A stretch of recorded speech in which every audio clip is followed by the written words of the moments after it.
La raison d'être du développement des normes est de permettre de garantir la qualité et la sécurité de l'ensemble des services, des produits et des systèmes qui nous entourent à la maison, au travail et dans nos loisirs. Pour y parvenir, il est essentiel pour nous de nous assurer que nos normes bénéficient d'un large accès. Cela comprend le milliard de personnes, qui représentent 15% de la population mondiale, qui souffrent d'une forme ou d'une autre d'invalidité.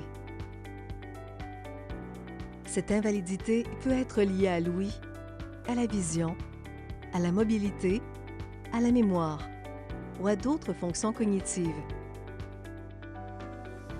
Il faut adhérer à un certain nombre de principes clés pour assurer l'accès au contenu de nos normes. Examinons ceux de ces principes qui s'appliquent aux personnes qui rédigent le contenu de nos normes. En premier lieu, il est important d'observer nos directives concernant la structure des documents, y compris de donner des titres à chacun des niveaux hiérarchiques des articles. Cela établit des bases d'un accès facile à une norme, pour laquelle il est essentiel de fournir une carte et au sein de laquelle les lecteurs qui la consultent à partir d'un écran peuvent y naviguer sans difficulté. Ensuite, il est important de rédiger les normes en utilisant un langage simple. En d'autres mots, les renseignements contenus dans la norme doivent être présentés aussi clairement que possible, en utilisant un vocabulaire de tous les jours qui pourra être compris par les utilisateurs auxquels elle est destinée.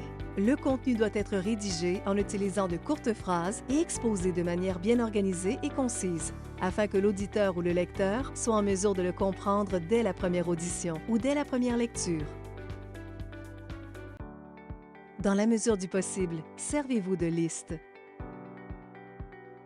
Lorsqu'elles sont structurées correctement, les listes constituent un moyen efficace de rendre simple un contenu intrinsèquement complexe, qui est alors plus facile à lire et à comprendre. Utilisez des tableaux, mais faites-le à bon escient.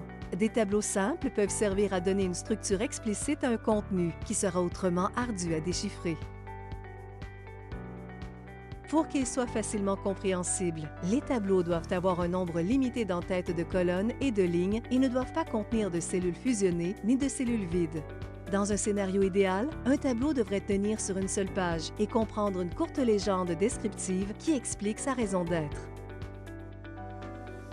Et pour finir, il est important que les images, les figures, les graphiques, les équations et les tableaux soient accompagnés de textes qui les décrivent clairement. En utilisant le plus petit nombre de mots possible, expliquez le contenu et la raison d'être du graphique. Cette description donne plus de sens à l'image pour les lecteurs qui ont moins de facilité à saisir les informations présentées de manière visuelle. Bien qu'il nous reste encore beaucoup d'efforts à faire pour rendre nos normes plus accessibles, nous avons le ferme objectif d'éliminer les obstacles qui pourraient empêcher quiconque de s'en servir. Merci de votre appui pour y parvenir.